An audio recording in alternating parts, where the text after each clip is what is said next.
and that is that we actually look at the gifts that God has given to us in our own bodies. He said, each sense was a communication that I left between me and her. In other words, that God is communicating with us all the time. Her thought was a communication or a connection, or shall we say a wire, if you're thinking of electricity, or a ray of the sun, if you're talking about that particular image.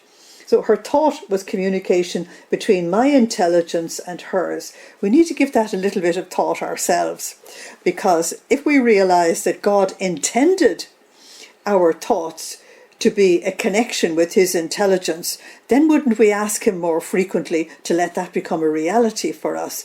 Because if it becomes more of a reality for us, then it means that we will grow in leaps and bounds, because we will allow him to actually come through our thoughts and our intelligence. Secondly, her eye was communication between her light and mine. All the spiritual writers have spoken about enlightenment. In other words, that God has put us on a journey in which you are enlightened. You're able to take one step because there's light on it. Then you can take a second one and a third one and a fourth one. And it's called a process of enlightenment. So I want to give you Proverbs 15:3 there. The next thing is that her speech was a path of communication between her fiat and mine. That's very interesting. You mightn't have said that your speech was connected with his fiat, but of course we are meant to pronounce our yes to God.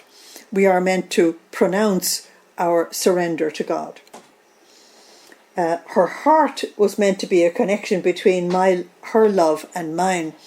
How often we need to turn to the Lord and say to him, I have no love for this person or this person in this situation. Will you let your love flow through me to that one? And it's amazing what he does. In some, he said, everything, breathing, motion, step, everything was communication between me and the creature. I acted as more than a father who, having to set a son up, not only prepares for him the house, the clothes, the food and everything else to make his son happy, but gives power to his son and says to him, yeah, we will separate, it's true, but from afar you will feel my life. Now, first of all, I want to give you Psalm 103, verse 13. He's more than a father to us. And the description that's given here now, that God is saying you were going to be far away from him, he's talking about the fact that he would be in heaven and we would be on earth. But you have the second meaning as well, the meaning of the prodigal son, that the human race was going to stray far from the Father's house. We will separate, it's true, but from afar you will feel my life. Now that's actually in the story of the prodigal son, that he carried this memory of his father's extraordinary love in his heart. And that was what enabled him to come back. And it's God's love for us that enables us to convert and come back to him as well. You will feel my thought and I will feel yours. Now, there is something that is okay if you love God. If you don't want God to have anything to do with your life and you don't want to have anything to do with his, it could very much feel like Big Brother is watching me. Okay, so I want to give you the beginning of Psalm 139 there.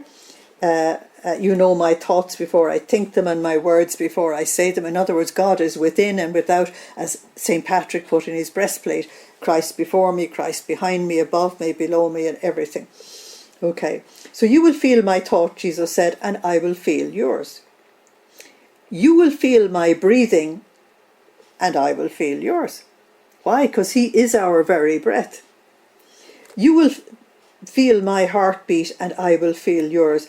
I mean, what is intimacy if that's not intimacy? So, we will be far, he said, and we will be near. We will be separated and we will also be inseparable. The inseparable is the union. And you will feel my life and I will feel yours. Okay. So this is the discerning of God's presence in our daily lives continuously. This doesn't require any liturgical celebration to take place for you to begin to, as we say, enter the presence of God.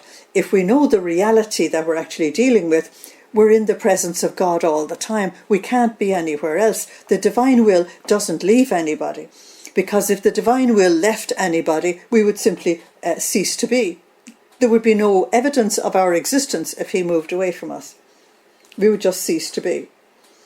So that intimacy is there. It's a case of entering into it consciously and letting it change your life and transform you, because the transformation has got to be from unlove to love, from darkness to light, from sin to grace, and so on.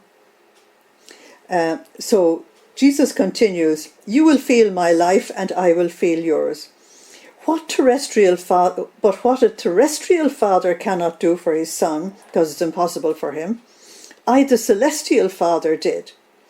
And this son of mine, as this son of mine came out into the light," that is, we were born onto the earth, "after I myself had prepared for him the residence of the world," well, that's Genesis chapter 2, where you're told that God had created the whole Garden of Eden for Adam before Adam was actually created. "I placed such a tight bond between me and him," him is man representing the human race, "that I was to feel his life within me. And the creature was to feel mine." Now, feel doesn't necessarily mean in your body. We're inclined to connect the word feel in your body. It means that we would recognize him all over the place. We would know. The spiritual writers talk about contemplation as a knowing that you know in the depths of your being. You don't have to feel it in your body. And he continues, "And this is my love in general and for everybody." And why is that? Because God is love, 1 John 4:7. And Psalm 145 verse 17 says that God only ever acts out of love. He can't act any other way, because he is love. And that's very important to state that the whole of creation comes out of love.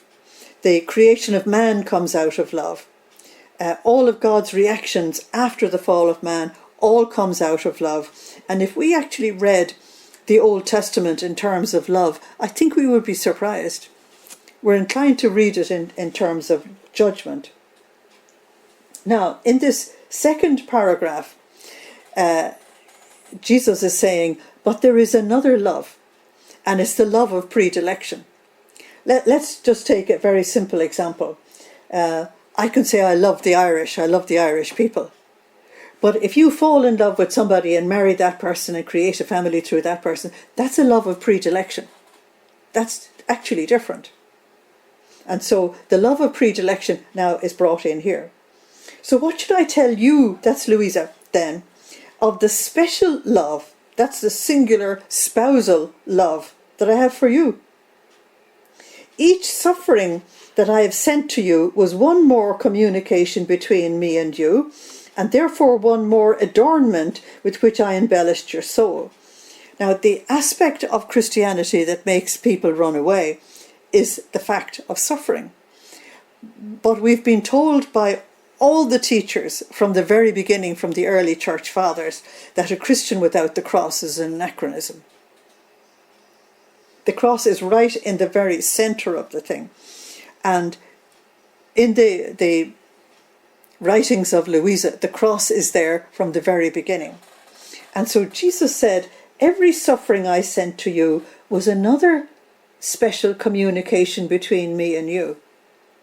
Now, although he's talking about Luisa, these writings were not for her.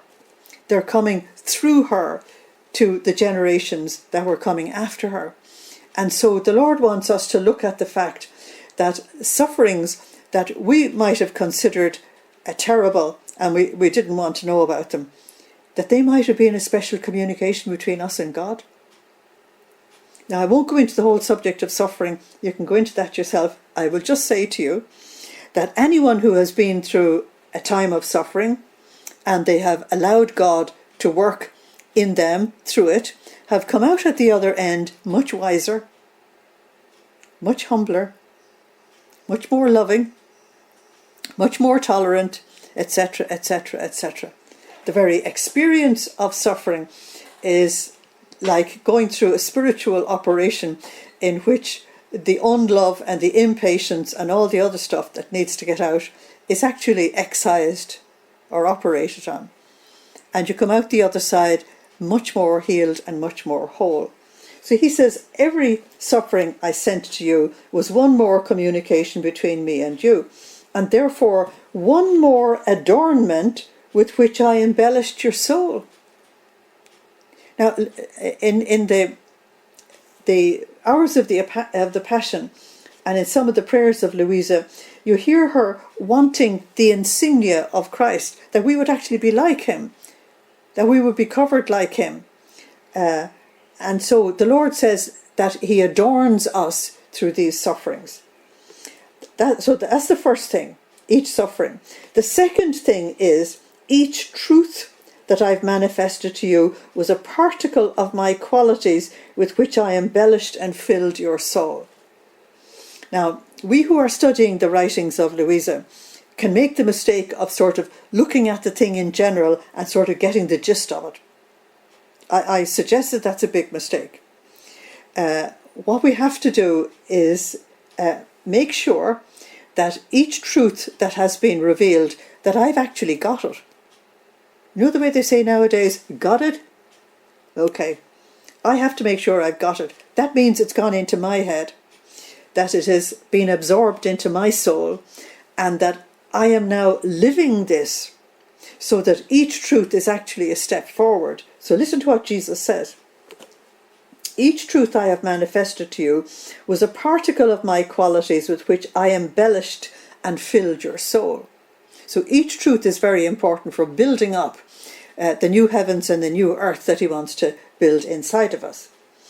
Now, number 3, each grace, and number 4, each coming of mine, so he's talking about Luisa here, each visit of his, to you were gifts that I poured upon you. I did nothing but multiply my communications almost at each instant, so as to portray in you my various beauties, my likeness. Now that's 2 Corinthians 3:18, that we become like that which we worship. That you might live with me in heaven, and that I might live with you on earth. That's wonderful stuff. Jesus is saying, as we're growing in his likeness, as we are letting the divine will take over more and more and more, we are learning to live in heaven while we are on earth, and we're allowing him to live on earth while he is in heaven. So this is extremely important, so that we are opening the path for his return. He can only come to souls who are ready and are letting the divine will operate in their lives. This is a very important point. And after all this, he said to Luisa, you doubt about my love? I think he's saying that with a smile, of course, because he knows that Luisa's terrible longings for him are due to the extraordinary love that she has for him, that she literally can't tolerate him not being there in every sense of the word. Rather, he says, think about loving me, and I will think about loving you even more. So this is a tiny little correction for the one he loves the most. And that is, he says, if you stopped thinking about yourself and how you felt, and how things were going on for you, and you gave all your attention to me, you'd actually go faster. Now, for those of us who are not at Luisa's heights, I think that piece of information is vital for our progress.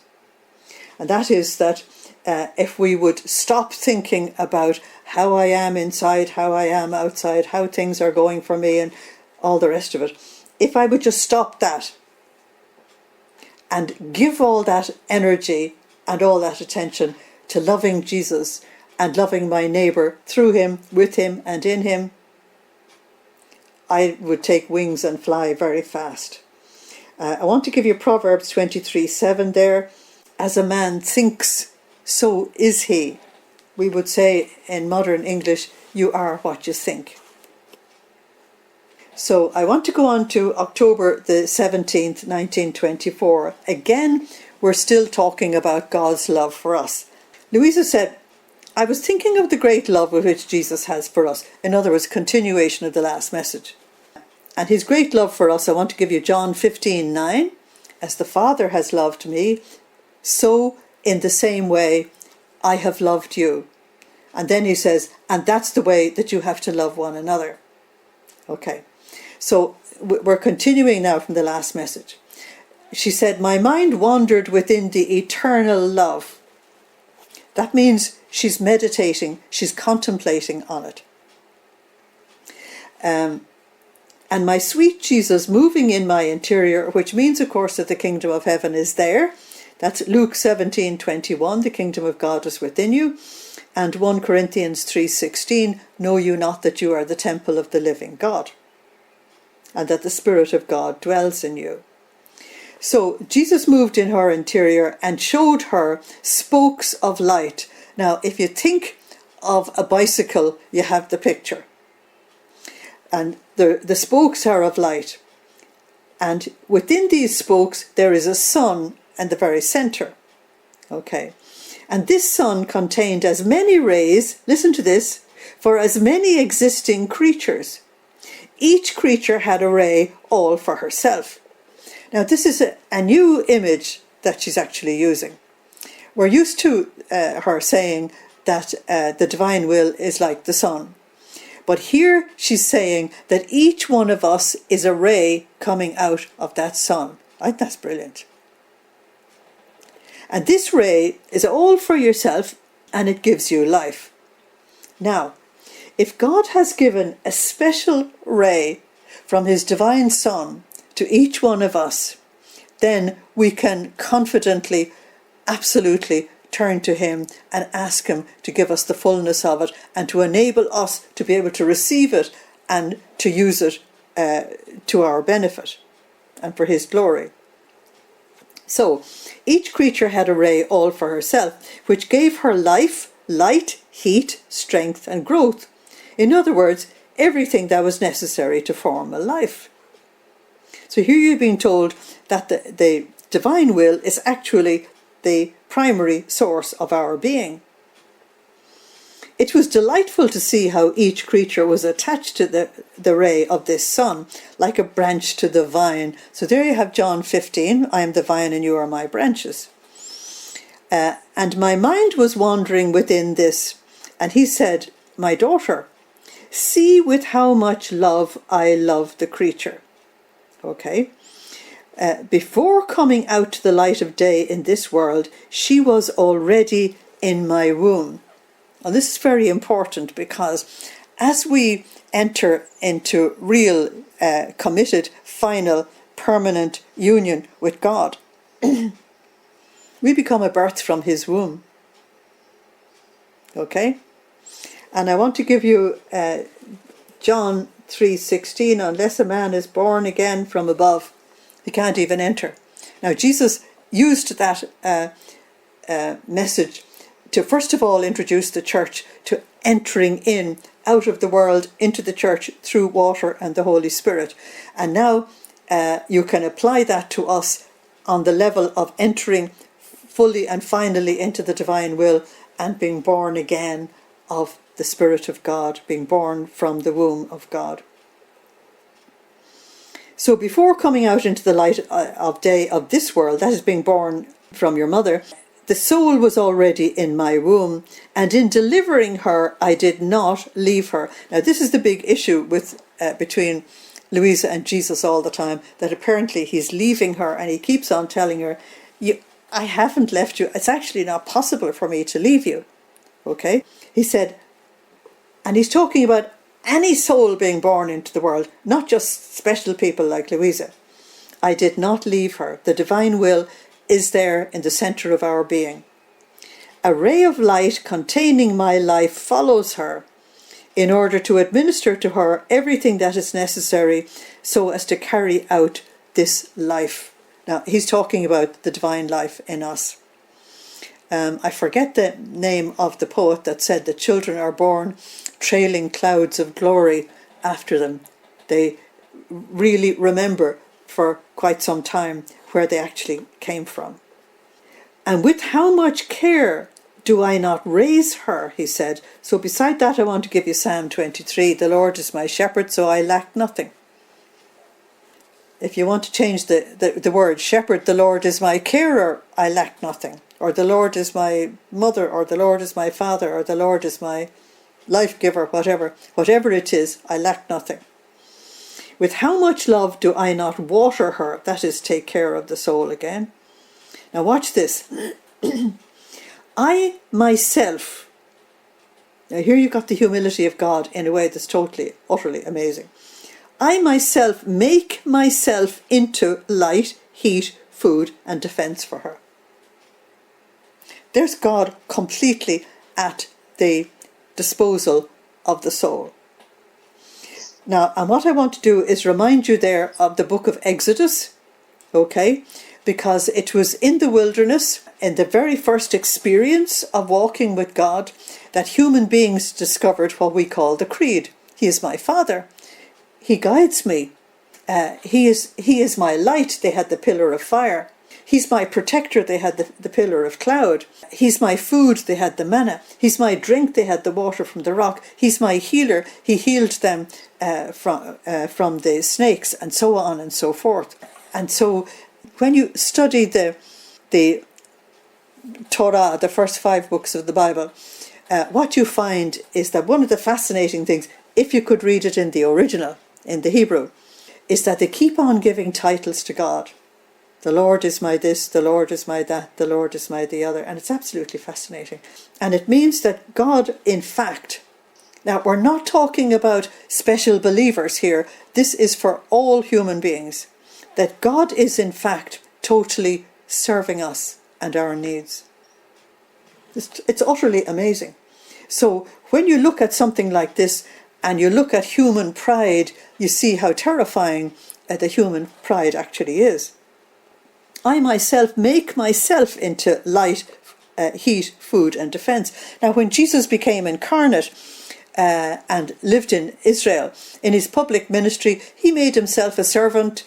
He provided food, he provided miracles on the water, he provided healing, he provided life, absolutely. We were looking at what God actually does for all souls as well. And so he continues, and when she completes her days in time, when we die, along the path of that same ray, so we come out on this ray, and we go back on the same ray. That's interesting. If I can use a modern example, you get a return ticket. I withdraw her back into my womb. Now for that I want to give you Revelation chapter 7, verses 9 to 17, where you'll see the souls in great numbers gone back into the womb of God. To let her wander through the celestial fatherland. Now notice wander. That's a very interesting one, because Luisa is going to start describing, she's already started it in fact, describing the divine will as an immense sea or an immense void or an immense space, but whatever it is, it's immense. And the more she goes on in these writings, the more she says, once you go into it, you'll never find a way out of it. And so our idea that we got in childhood, that you'd be sitting on a cloud playing a harp, doing nothing, getting utterly bored, is not correct at all. And so this wandering through the celestial fatherland means that there will be an absolutely eternal amount of exploring to do and finding out and growing and all the rest of it. My love for the creature makes itself as more than the sun, which I formed in the azure heavens. Even more, the sun I created for the benefit of the human race. My book says human nature. It should be human race. In nothing, the sun in the heavens is nothing other than the shadow of my true Son, that's himself. In fact, the sun in the sky does not form plants, nor does it give them water so as to stop them from withering. Nor does it provide all those aids which are necessary so that the plants may grow beautiful and strong. And men, even if they're blind, can actually appreciate the light. The only thing the sun in the sky does is its office of illuminating and warming, and it moves on. And if the plants are not watered, the sun can do nothing to communicate its effects to them. Rather, it'll wither them even more because it will stay giving them light and heat. On the other hand, he said, I who am the true sun, I do not leave them. Now, notice the repetition of I do not leave you, I do not leave you. I do not leave them either at night, Psalm 121 verse 4, or by day. And he's now going to give us a list of 7 points. Usually when the Lord makes promises about how he operates with us, it's usually in sevens. Number 1, I myself form souls. That's Ephesians 2:10. We're God's work of art. Number 2, I give them the water of my grace so as not to let them wither. Number 3, I nourish them with the light of my truths. Now for the water, I want to give you Isaiah 55:1, where you're invited to come and drink as much as you like, and John 7:37 to 39, where again Jesus says, come and drink. Now number 4, I strengthen them with my examples. Number 5, I give them the wind of my caresses. Isn't that absolutely divine expression? When I went for my first walk in 6 weeks today, I really appreciated the wind. The wind just flowing past the face and blowing the hair around the place. It was absolutely delightful. I give them the wind of my caresses to purify them. Number 6, I give them the dew of my charisms to embellish them. And number 7, I give them the arrows of my love to warm them. Now that is much better if you just write a little note for yourself, 1, 2, 3, 4, 5, 6, 7, and you'll realize he cares for everything that we need. He is everything I am not. In some, he said, there's nothing I don't do. I am all for them. Now, the only thing you can do with that is actually take it off the page and write it out by itself. It's the kind of thing that I write up on the fridge. I am all for you, or I am all for them. And it really strikes you when you see it all by itself. I am all for them. And I place the whole of my life at each person's disposal. Now please take that one out of the book. Please do that. Jesus has placed everything in his life at your disposal and mine. I can take from his life anything I want. And if I don't do it, I'm just being silly. I often describe Catholics as people who starve to death outside of a bank that they own. Now, if you didn't own the bank, the starvation would be a different subject. But here we have the whole of Jesus' life at our disposal, and we have to clothe ourselves with it and let him bring us to the height of holiness that he wants us to go. But how much ingratitude, he said, on the part of creatures. They seem to be attached like branches to my vine, not out of love, but by force. Now, I'm sure you've all seen this, where people sort of feel obliged to go to church, or do I have to go, and all this kind of stuff. They feel obliged. There's no love there. And what the Lord wants is that we would be attached to him by love, his divine love and our responding love. We're going to come to that. They seem to be attached like branches to my vine, he said, not out of love, but by force, because they can't do without me. They can't do without the divine will. That's the source of our lives. And so they grow like those branches which, not receiving all the good humours that the vine contains, they grow thin without ever forming mature grapes, but unripe ones. Now, Jeremiah and Ezekiel have a lot to say about that. And all I'm going to do is give you Jeremiah 31:29, where at the time that he is speaking, which is around the time when the kingdom of Judah was to be sent out into exile, and then the northern kingdom had already been sent out into exile, and now the southern kingdom was to be sent out. That meant the entire nation failed God. And Jeremiah said that you were planted as a glorious vine, and you brought forth sour grapes. I think we're at the stage where what Jeremiah said to those people can be said again today, that every denomination in Christianity has failed God. If we haven't, why haven't we solved the problems of the world? So Jesus said, if all knew how I love their souls, all would be captured by the strength and by the attractiveness of my love, and they would love me more. Therefore, you, Luisa, you should love me, he said, and may your love expand so much as to love me for everyone.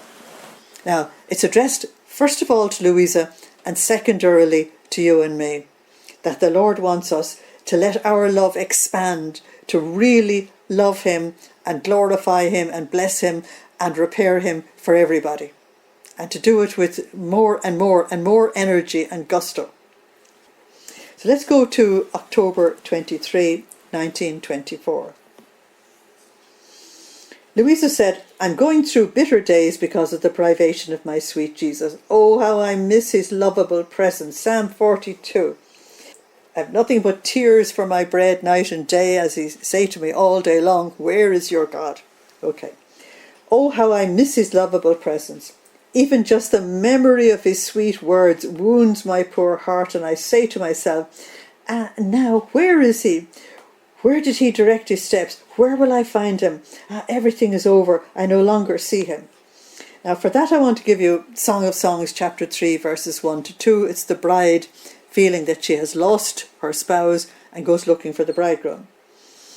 I also want to give you John chapter 20, from verse 1 at least to verse 10. It's probably further, where Mary of Magdala is searching for her beloved as well. And I also want to give you the whole chapter of 24 of St. Luke, where the two disciples on the road to Emmaus couldn't stay in Jerusalem when of him they saw nothing. And they couldn't take stories of resurrection or anything. If they couldn't see Jesus, life was intolerable, so they decided to get out. And he joined them, which is wonderful. So Luisa is having that kind of pain. She said, I no longer see him. I no longer hear his voice. We will no longer pray together. Okay. The last time she gave us a message was the 17th of the month, and this is the 23rd, so she's finding it rather difficult. We no longer pray together. How hard is my destiny? What torment, what pain. Oh, Jesus, how you have changed, she said. How could you run away from me? But though far away, now she gets 10 out of 10 for this one. First of all, she gives you this wonderful description of her desperate need for him, and then all of a sudden she gets the solution. Now, she's done this a few times, and each time she does it, it's really fantastic.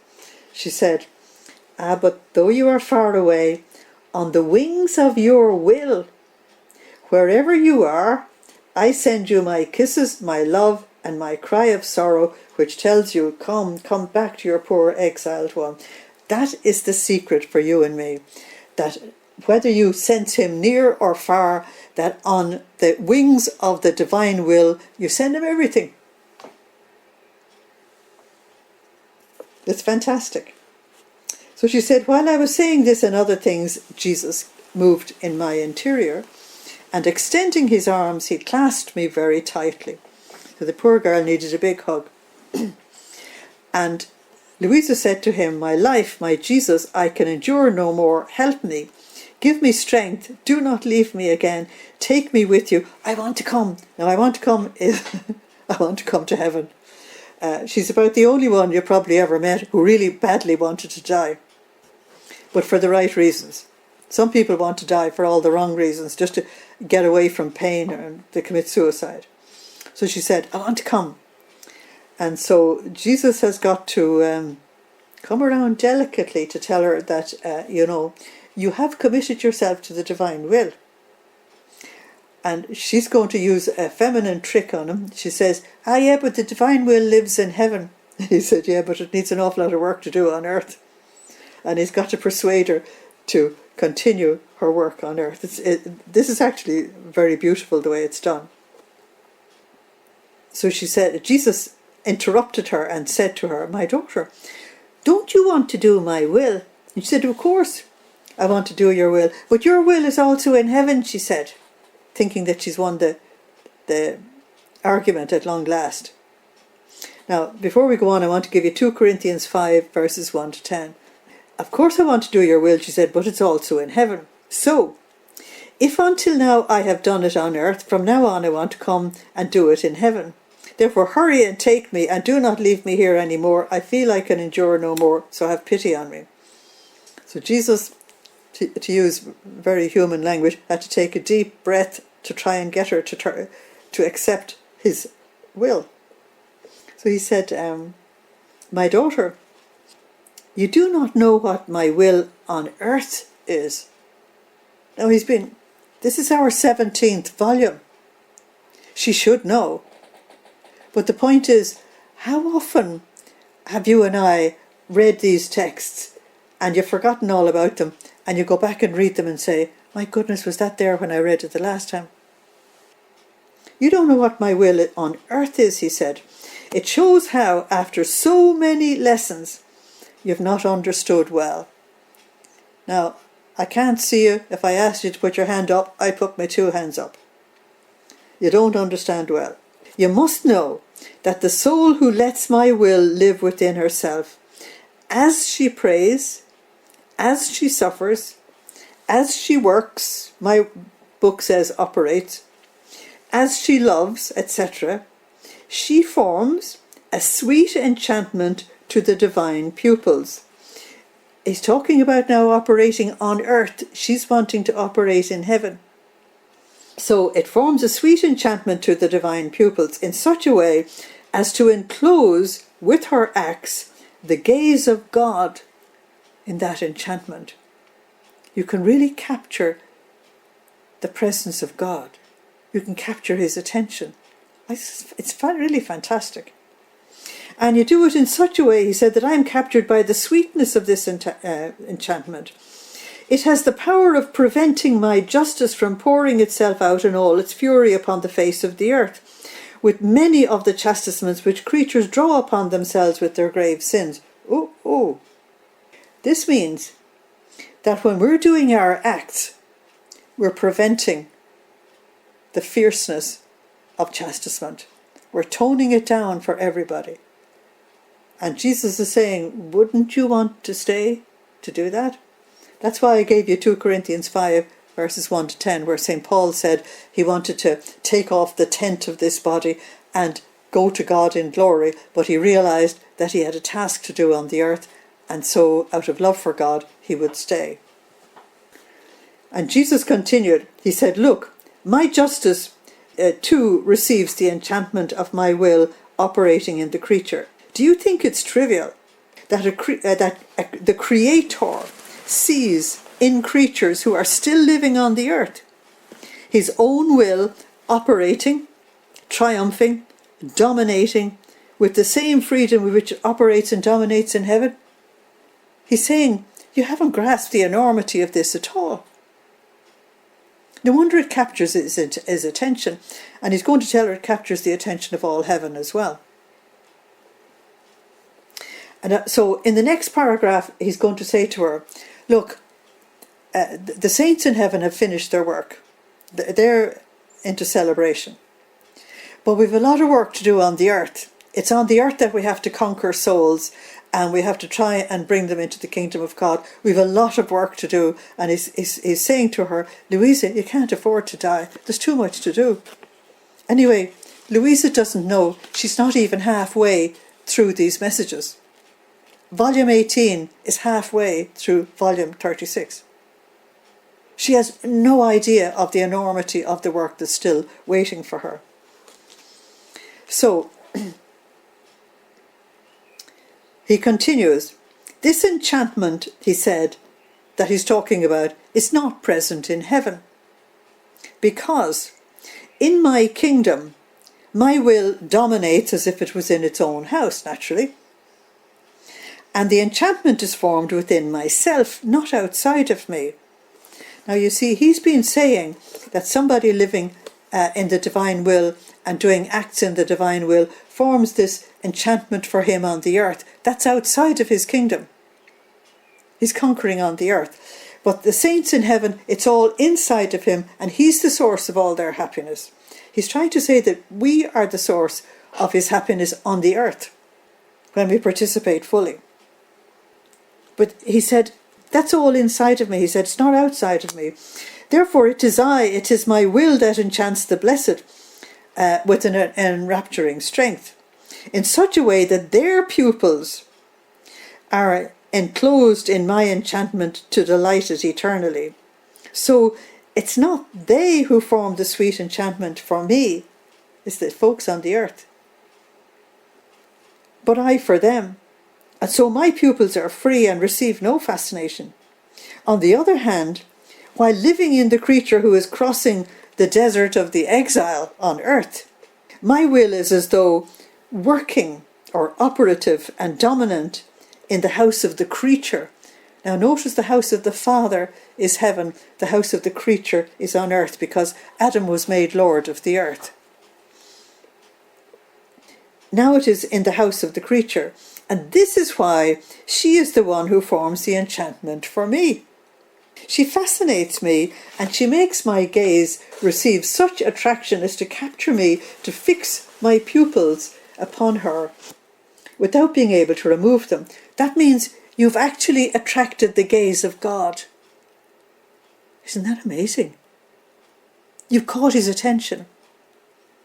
And the Lord is looking down on us, poor little nothings, trying to live in the divine will and trying to open up to him and trying to do our acts as best we can. And he's fascinated that there we are trying to open the way for the kingdom of heaven for him on the earth. That's his fascination. Because don't forget, for millennia, human beings have not lived in the divine will. And so of course he'd be fascinated seeing this new layer of children trying to see, can they do what Adam did, before he fell. So he said, that's my enchantment.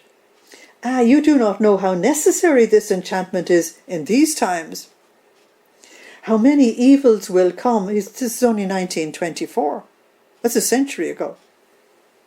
The people will be forced to eat one another. Now he's not talking about cannibalism. That eating up, I think, is World War II and possibly World War III, which might be threatening now. They will be taken by such rage as to become ferocious against one another. Well, they certainly were ferocious in World War II. But the greatest fault, he said, is with the leaders.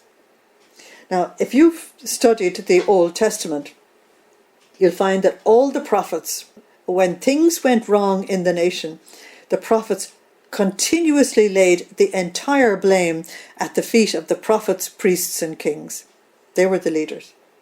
And he said, if they were doing things right, the people would have proper leadership and they would follow. And here's Jesus again saying that the greatest fault is with the leaders. So if you think of the Second World War, you think of Hitler and Stalin and Pol Pot and all the others. There was a whole string of them. Poor people, Jesus said. They have true slaughterers, incarnate devils as leaders. Now, that's Jesus speaking.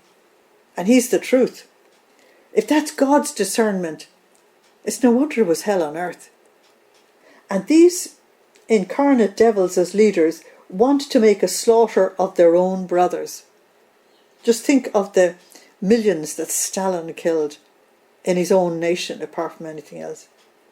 If you think of the numbers that Pol Pot destroyed in his own nation, just to take two examples. If the evils were not grave, your Jesus would not leave you as though without him, he said. You fear that it may be because of other things that I deprive you of me, but no, be assured. Now, he's given her this assurance for 17 volumes. I don't know when you get the point. But I suppose you'd need to be in her pain and in her circumstances to understand her reactions. It's my justice, he said, that is depriving you of me because it wants to unload itself in chastisement upon creatures. You, however, never go out of my will, so that its sweet enchantment may spare the people worst evils. Now look at what he's saying, that we who are trying to live in the divine will, trying to do our acts, are in fact holding back ferocious chastisement. We should begin to appreciate that. So let's look at October the 30th, 1924. And he's going to talk about angels. So Luisa said, I feel I can't entrust my sorrowful secrets to the pen, nor express on paper what I feel about my martyrdom, my martyred heart. Now, Luisa is speaking there of what the ancient Irish church called the white martyrdom, the martyrdom of the heart. Okay, and you will get details on that in the message coming up. So I'll just let it come up naturally. Ah, yes, she said, there's no martyrdom which can compare to the martyrdom of the privation of my Jesus. What she really means is there's no greater martyrdom than the martyrdom of love, and that's what Jesus is going to explain to her. The martyr, that is the one who is killed in the body, is wounded and killed in the body, while the martyrdom of his privation wounds the soul. That's the martyrdom of love. It lacerates her innermost fibres, and what is worse, it kills her without making her die. To strike her continuously on the iron anvil of pain and love. Now, if you want to understand that, there's an advertisement on RTE sometimes before the 6 o'clock news, and it shows you a man working with iron, and he actually makes an iron rose. And you see that to make this metal pliable so that he can make the rose out of it, he's got to put it into very great heat. And he's got to soften it, and he's got to hammer it, and the hammer in the anvil is just unbelievable. And when I look at that, I realise this is what is being said here, that something incredible is being done with Luisa, which she can't see, because I'm sure if you asked the iron that was in the fire, it wouldn't be able to describe it either. It would only be able to talk about pain. And so she says, and I pass over the pains I feel in my interior. Now, this is separate from her the deprivation that she suffers. So she's actually really in desperate pain all the time. So I pass over the pains I feel in my interior because these are things which I'm unable to talk about. And as one of the poorest beggars on the planet, I would like to beg everyone, the angels, the saints, my Queen Mother, the whole of creation, for a word, a little prayer to Jesus for me, so that prayed by all he might be moved to compassion for the little daughter of his will, and let her come back from the hard exile in which I find myself. In other words, let me go home. And she asks everybody in heaven and on earth to pray that she can go home. That's after he has told her about the importance of doing all the divine will work on the earth. It's fascinating. You need to know what deep pain is to understand why you go from one to the other like that. And then she said, I was thinking to myself about what had passed through my mind. That is, that instead of Jesus, it seems to me as if I had my angel near me. Now, I love this. If you've had Jesus himself, you don't want angels. So I want to give you John chapter 20, verses 11 to 13. Mary of Magdala was seeking Jesus on the morning of the resurrection, and because she was seeking Jesus, she was not even interested in the angels. Nowadays we're so poverty-stricken that if somebody sees an angel, they write a book about it. Mary of Magdala wanted nothing to do with the angel. She just simply said, "Where have you laid him?" She's looking for him. Luisa is looking for Jesus, so while her guardian angel is nice and all the rest of it, where's he? Why can't I have him? You have the same thing in Luke 24 with the two disciples on the road to Emmaus. They tell Jesus, actually they're the only ones who ever evangelized Jesus. So they tell Jesus the whole story of the death and resurrection, and when they're finished they say, "But of him they saw nothing." And if they can't have Jesus, you can keep your stories of resurrection. You can keep anything you like. The only thing we can tolerate is to have him back. And without even realizing it, those men were making the same confession of love that Luisa is making here. So she wants to know why she's gone down in the hierarchy, and she only has an angel. So Jesus takes the opportunity of teaching her about angels, which I think is lovely. At that moment, she said, "I felt himself move in my interior." That's your Luke 17:21 and 1 Corinthians 3:16. And he said, "My daughter, do you want to know why the angels are angels? I mean, you're just dismissing them. And do you mind, I have millions of these creatures in my kingdom. Can we talk about it? Would you like to know why they have kept themselves beautiful and pure as they came out of my hands? It is because they have always remained in that primary act where we're aiming at, going into that initial fiat, that eternal fiat of God. They've remained there, he said, in which they were created. Therefore, being in that primary act of their existence, they are in the single fiat of God, or the single act of God, which, not knowing a succession of acts, does not change. It neither decreases nor increases, and contains within itself all possible imaginable goods. So we're continuously told that the divine will contains everything that's necessary for the universe, angels, human beings, everything. The divine will has everything. So it has all possible and imaginable goods. But the angels, keeping themselves in that single act of my will, that's where, oh yeah, he's going to say it anyway, which issued them into the light, they maintain themselves immutable. Immutable is that you don't change. You're going to remain, that you're going to be completely stable at that point. And because they're completely immutable and stable in their commitment to God, they remain beautiful and pure. Now, pure is a much bigger word than it was when I was growing up. When I was growing up, pure only had to do with the 6th and 9th commandments. But you and I know that if you go to a concert listening to magnificent music and there's one or two notes wrong, you just, ugh. Once that impurity goes into it, you can't tolerate it. We all love water, but if there's an impurity in the water, it's terrible. Impurity is a much bigger word than they used to talk about, and it means there's something mixed in that shouldn't be there. And so the impure motivations is not necessarily to do with sex or anything like that. It is that I have mixed a little bit of selfishness in with what I say is my love for God. And that little bit of selfishness is very impure. It's got to go. So if they have remained pure, it means that their motivation for serving God is absolutely pristine. They have lost nothing of their original existence, and all their happiness is maintaining themselves voluntarily. Notice the free will.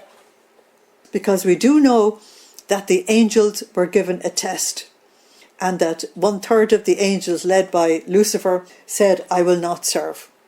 So they had free will. And you're going to hear this about the saints as well. So they maintained themselves voluntarily in the single act of my will. I think it's lovely that they're doing it voluntarily. They find everything in the circuit of my will, nor do they want, in order to be happy, anything other than my will administers to them. In other words, they know by experience that everything you need really is in the divine will. But do you know why there are different choirs of angels? And this is just really interesting, because he will come back to this at a later point, because there's going to be 9 choirs of the children of the divine will as well. But do you know why there are different choirs of angels, one superior to the other? There are some who are closer to my throne. Now we know that about archangels and the cherubim and the seraphim and so on. But do you know why? It's because to some, my will manifested only one act of my will, and it manifested 2 to others, and 3 to others, and even 7 to others. So it depended on how much God actually revealed of himself. So I want to give you Luke 19, verses 11 to 27, the parable of the talents. That so this is given to some, and that's given to others, and that's given to others.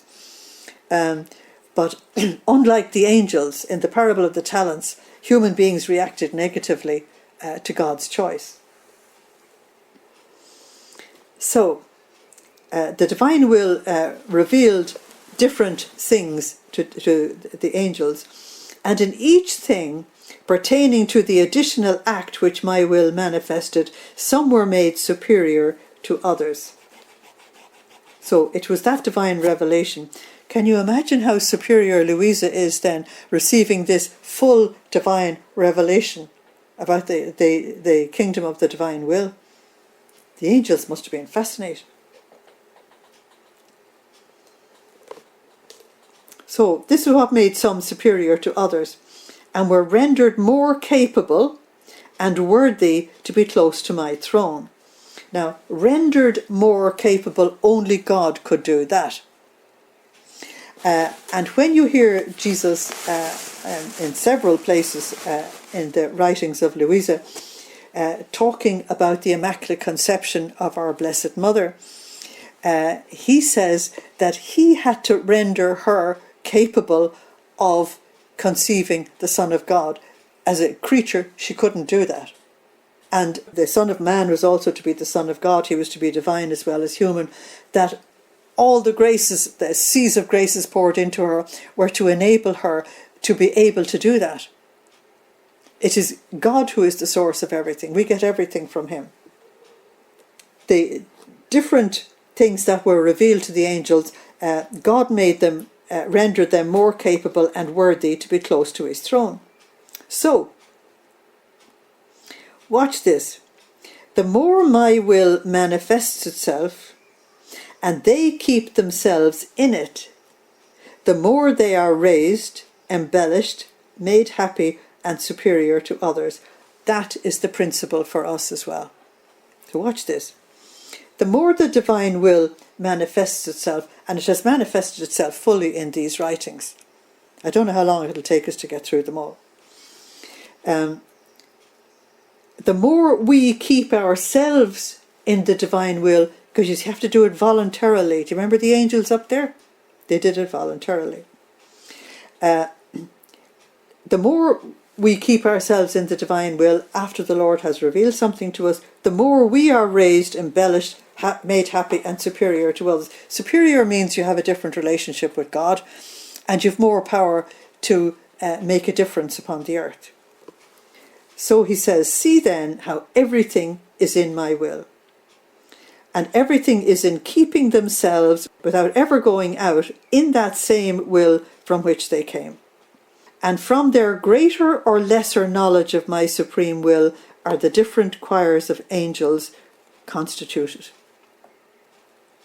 Their distinct beauties, their different offices, and the celestial hierarchy. So the whole thing was arranged by God. So the whole thing is perfect. And the whole thing is in harmony. And since all of them keep themselves in the divine will, the harmony is beyond anything we could imagine. I had a death experience when I was about 9 or 10. I could be wrong on the age, but it was around there. And one of the things I experienced, notice I said one of the things I experienced was that I heard the choirs of angels singing. It was so divine. The harmonies were so unbelievable that it spoiled me from listening to music forever. Modern music is completely hellish as far as I'm concerned. We know nothing about their harmonies. It is totally amazing. And to call it sweet is there's no language for it. I actually understand Luisa not having language for saying something she actually experienced. So they have their distinct beauties, their different offices, and the celestial hierarchy, in the celestial hierarchy. And then Jesus said, if you knew what it means to know my will more, you do more acts in it. So there you are. See how terribly important it is for us to study these writings and to keep studying them. And if there's something you don't understand at this particular moment, that's okay, let it go. There will be something else that will speak to you. And then you go back when you're ready and you'll find that what didn't speak to you today will speak to you next year or whatever. But the more acts we do in the divine will, the more we grow. Oh, he said, if you only knew what it means to know my will more, to do more acts in it, to keep oneself and to act in that will of mine which one has known, by which the office, the beauty, the superiority of each creature is constituted, oh, how much more would you appreciate the different degrees of knowledge. The translation that we have is not too bad, but it keeps on using the word knowledges, which is a nonsense in English. And so what Jesus is talking about is that we get different degrees of knowledge given to us. When you send a child to primary school, they're going to go through an entire process until they're adult of getting different degrees of knowledge, different levels of knowledge. And as they imbibe that knowledge into themselves, they grow and they mature. Jesus is talking about that in the divine will as well, the different degrees of knowledge that he gives to us. So he said, you would appreciate the different degrees of knowledge that I manifest to you about my will. One more piece of knowledge about my will raises the soul to such a sublime height that the very angels are stupefied. Of course they're stupefied if he's giving us more and more and more revelation in the divine will, and we are lower creatures than they are. And they've only been given 1 or 2 or 3 or 4 or 7 or whatever. When you think it through, it's totally mind-boggling. The very angels are stupefied and they're enraptured. They can't believe it. And they keep confessing me incessantly, holy, holy, holy is the Lord God of hosts. That's Isaiah chapter 6 verse 3. I also want to give you Revelation 4:8. So they keep on proclaiming this. So I now want to give you 7 more promises that you're going to have to write out yourself to clarify them, to make sure you really see them. Number 1, my will manifests itself. Now that's going to be repeated, but I've written it down as number 1, because if the divine will doesn't manifest itself, nothing else happens. Number 2, it calls things from nothing. Now that's a statement that is infinitely more important than you think. The very first words of the Bible are Bereshit bara Elohim ha-shamayim ve'et ha'eretz. In the beginning, God created. That's bara, B-A-R-A in phonetics. And bara means created out of nothing. Okay? At the very beginning of this divine will revelation, right back in chapter 1, the Lord encourages us to get into our nothingness. Why does he want us in our nothingness? Is he trying to crush us and keep us small and unimportant and blah, blah, blah? No, he creates out of nothing. And when we go into our nothingness, we are giving him the space to create new heavens and new earth in us. And that's why the nothingness is absolutely essential for any movement in the divine will. So, the first thing is that the divine will manifests itself. The second thing is that the divine will calls things from nothing. Number 3, it forms beings. That's Genesis chapter 2. And in Genesis chapter 2, you have a description of a lot of trouble going to make this Adam. Number 4, the divine will manifests itself and embellishes. That's like saying, now that you have the creature, start giving him all kinds of gifts. And Genesis 2:7 says, it's at that point that the Spirit of God was poured into man. And man became a living being. That means spiritually as well. So it manifests itself and it embellishes. Number 5, it manifests itself and it raises the creature higher. Now that's what he wants to do all the time. And as we've just read, with each truth that he manifests and that we take into ourselves and we absorb and we try to live, he's raising us higher and higher all the time. Number 6, it manifests itself and it expands the divine life more in us. That means our capacity for God increases and our capacity to receive everything that God is giving to us increases. Number 7 is that the divine will manifests itself and forms in the soul new portents never before known. Now, this is terribly important. God is a creator. He doesn't patch. Remember, Jesus said that Christianity was not a patch on Judaism. He doesn't patch. He creates. And when you study the Bible, you find that every single time the human race messes up God's plan, God comes up with a better one. And he uses every single challenge as a challenge to show more about himself and to give more. It's really fascinating to watch. So, what I want to say to you is that if you think that you and I, or any of us, are going to be copies of each other, the answer is no. He's going to create completely new heavens and new earth inside of each one of us. His delight is the diversity.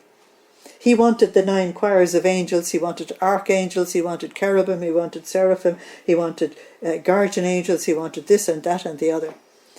He loves diversity, and he loves to see the extraordinary balance that come into things. If you look at a beautiful painting of a very good artist, you'll find that they love the multiplicity of colours and the delicate shades going in, and then you need the dark shades to show that up and all the rest of it. And it's all the shades that are needed. And it's the same thing if you look at a beautiful piece of music, that you first of all have the general thread that will go through, and then the author needs to put in all kinds of things and weaves other little tunes and everything into it to make this wonderful complex thing. That's a creative person at work, and the Lord will do that as well. So he will give graces to people that have never been seen before, and he will give gifts that have not been seen before, and we just need to realize that. So I think that over every divine will dwelling, shall I call it, we should have a notice up: danger, God at work. It's wonderful. So he's going to bring forth new portents never known before. Wonderful stuff.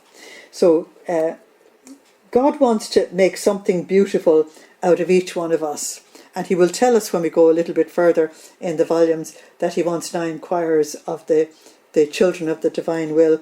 Now, he was the one who decided who was in the choirs of angels. But the extraordinary thing is, he says that we choose which of the 9 choirs we are part of by the acts we do and how much of the divine will that we absorb. No wonder he's fascinated to see us trying to make a cake out of his ingredients. It's wonderful. So, from the many things, he said, that I have manifested to you, Luisa, about my will, you can understand what I want to make of you. In other words, you're getting all of this stuff.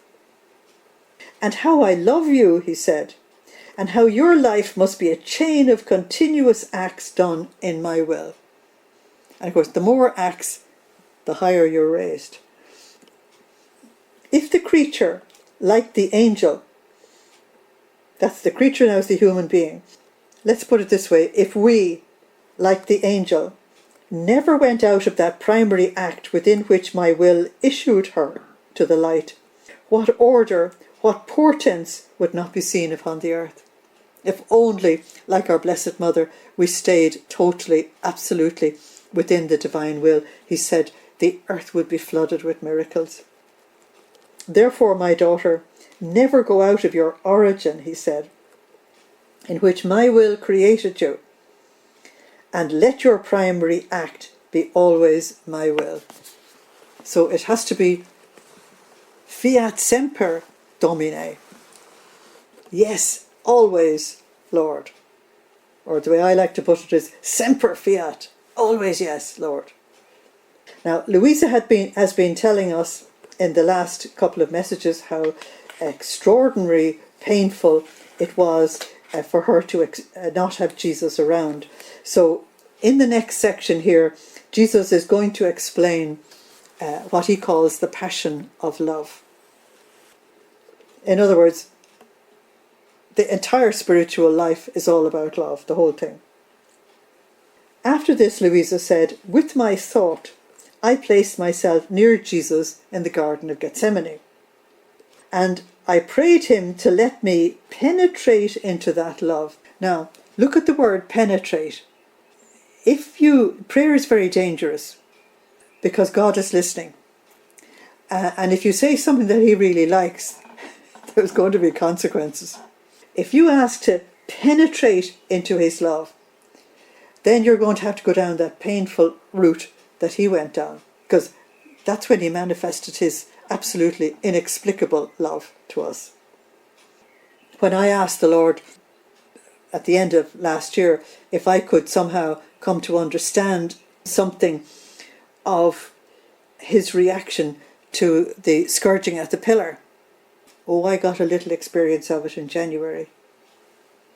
So if you ask to penetrate something, yeah, he'll give it to you all right. But you have to know what you asked.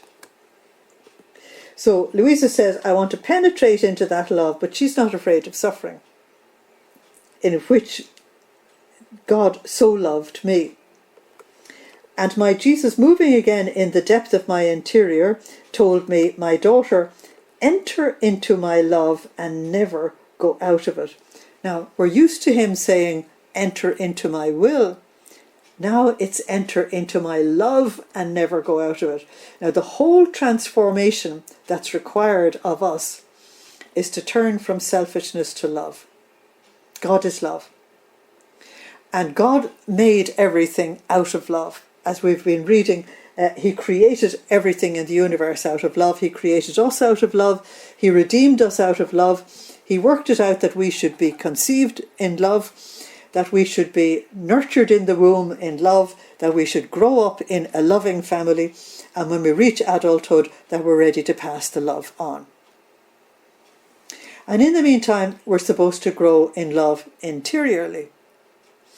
And we cannot return back to him unless we have become love, because love alone is the baggage that gets into heaven. All other baggage is prohibited. So the big thing for us is the change over from selfishness to love. So Jesus said, go and enter into my love and never go out of it. And run after it, he said, do everything through love. Or stop within love itself, so that you may understand well how much I have loved the creature. So again, that's Jeremiah 31:3, and it's Psalm 145 verses 13 and 17, and 1 John 4:7. They're all familiar texts for you now. Everything in me is love around her. God's nature is love. His essence is love. And so all his dealings with us are love. Now sometimes it takes a bit of work on our part to think that something that we've had to go through was actually love. But if you penetrate it with him and ask the Holy Spirit for insight, you'll find that it actually was love. In creating this human creature, the divinity intended to love her always. In everything, both inside and outside of her, God was to run towards her with a continuous and incessant new act of love. Everything about God was to be new. And you'll hear Luisa saying, for example, that on the night when Judas betrayed Jesus, that Jesus showed him new love. Love he hadn't shown him before. Therefore, he said, I can say that in each thought, each gaze, each word, each breath, each heartbeat, and in all the rest of the person runs an act of eternal love. Now, he said that a few pages back as well.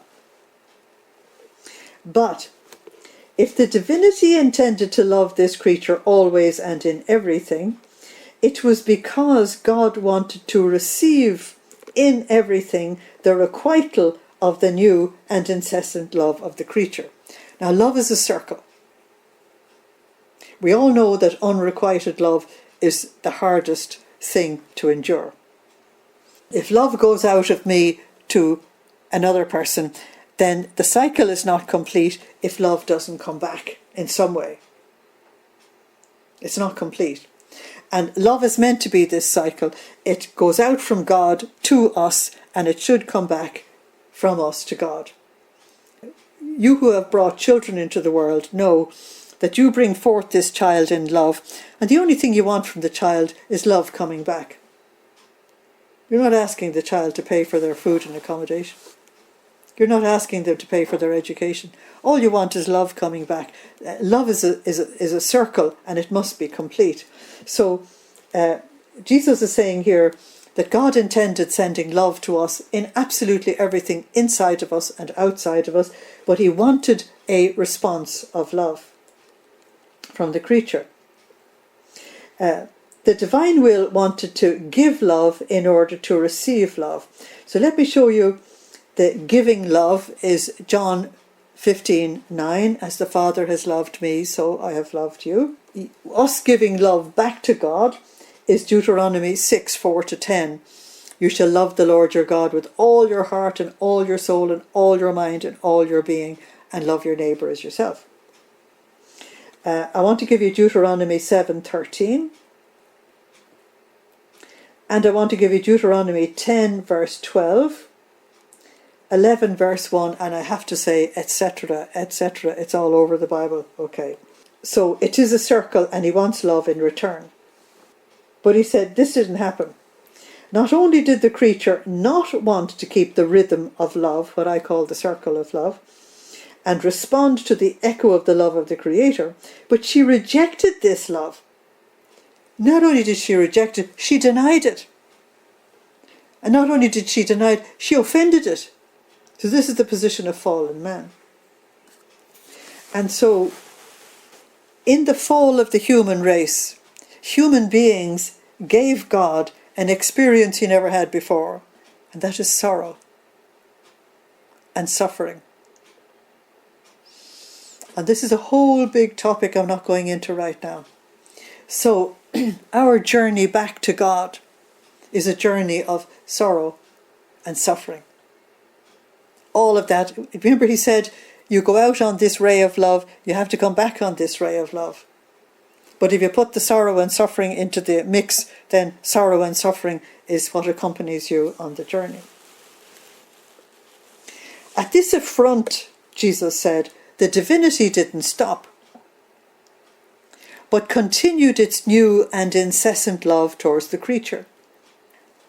But since the creature wouldn't receive it, heaven and earth remained filled with it, waiting for somebody to take this love in order to be able to respond. So in the next paragraph, he talks about love can be repaid by love alone. And not only that, but love lives by giving. And so God keeps giving to us, giving. And we have to learn how to respond and learn how to love. In fact, when God decides, when he proposes, all adverse events do not change him. In other words, God's decisions are immutable. They're eternal. And so the fall didn't change his eternal decision to love us. Otherwise, we would have been wiped out.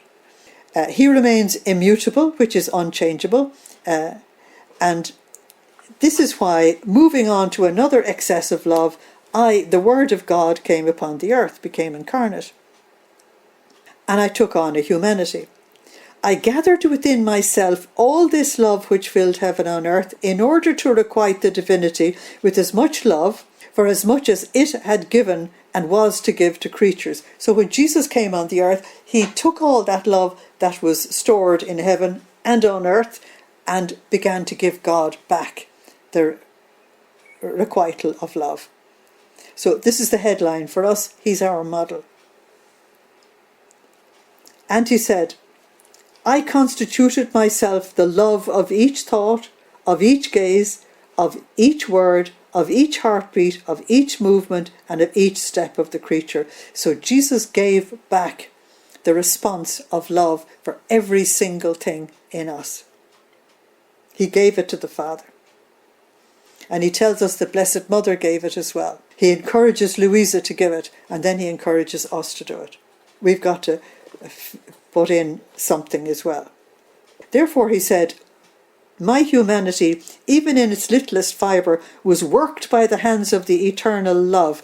Now, I think that eternal love should have capital E and a capital L, because it's talking about the divinity.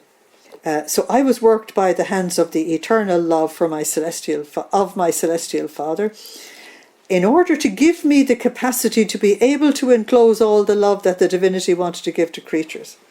Now, why did Jesus have to be given the capacity? And he's talking about his humanity needed to be given the capacity to take all the love of all creatures from Adam to Zachary. Because humanity is limited. His divinity wasn't, but his humanity was. And so God gave him the capacity. Because we were just being told in the last messages that the more acts you do, the more your capacity is increased. And so he said, I gave to God the love of everyone, and I constituted myself the love of each act of the creature. So Jesus did what God intended, and that is that love would be the source of everything, that love would be the origin of everything, and that love would be the motivation for everything. And I mean everything: thoughts, words, actions, motivation, steps, everything. So, each one of your thoughts, he said, is encircled by my incessant acts of love. There's nothing inside or outside of you which is not surrounded by my repeated acts of love. Now, I have to move on because the time is over, but would you ever take that off the book, write it down and say, Lord, I want to take these acts and let you use them to embellish my soul. This is why in this garden, he said, that's the Garden of Gethsemane, he said, my humanity moaned and panted and agonized, and it felt crushed under the weight of so much love. Because I love and I'm not loved in return, he said, which is the unrequited love. And that is the great agony. The pains of love, he said, are the most bitter, the most cruel. They are pains without pity, more painful than my very passion, he said, not to be loved. Oh, if they loved me, the weight of so much love would become light. Because when love is loved in return, it remains quenched and satisfied in the very love of the beloved. In the last year, I think, of his life, St. Francis of Assisi was heard in several of his ecstasies saying, "Love is not loved. Love is not loved." And here Jesus is saying his agony is that love is not loved. Okay? And what we have to discover is that we must love him. We must do everything to show that love is coming back to him. And we do it in the name of everybody so that we put love on the hearts and in the minds of everybody. But when love is not loved in return, he said, it goes mad, it raves, and it feels the love which it had issued being repaid by an act of death. See then how much more bitter and painful was my passion of love. Because you know, Luisa said he had three passions: the passion of love, the passion of sin, and the passion of the Jews. Because if in my passion they gave me only one death, that is the passion of the Jews, in the passion of love they made me suffer as many deaths for as many acts of love as had come out of me, for which I was not requited. Therefore you, my daughter, come to requite me for so much love. In my will you will find all this love as though in act. Everything that God does is alive, active, present, available now. So we can go into any of the mysteries of Christ and we can actually enter them, and you can actually be there in Gethsemane with Jesus. You can be with him and the disciples at the Last Supper. It is really incredible. You can go back into any part of his life. It's really, really fantastic. So in my will, he said, you will find all this love as though in act. You can make it your own, and together with me constitute yourself the love of each act of the creature, to give me the requital of the love of all. So we're going to leave it there for tonight, and I want to finish with a tiny little prayer. And my prayer is this: Holy Father, let the chalice of my will pass from me. Not my will, but thine be done. May your will be done in me, in the church, in the world, for all time, for the complete triumph of the two hearts of Jesus and Mary. Amen.